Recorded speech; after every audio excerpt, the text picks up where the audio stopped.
Mr. Prime Minister, what can you tell me about a company called Vintris? Well,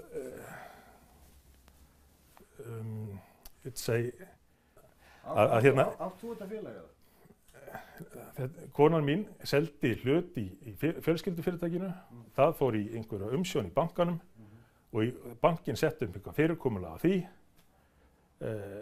og úrvarð þetta fyrirtæki eða ég kann ekki einu svona át allt saman, en allt gefið upp til skatts frá upphafi. Hvaða eignir er í félagi? Ég meina, þú biður ekki... Við vitum það að Vintris var kröfuhafi og kröfuhafi í Fögnu bankanum.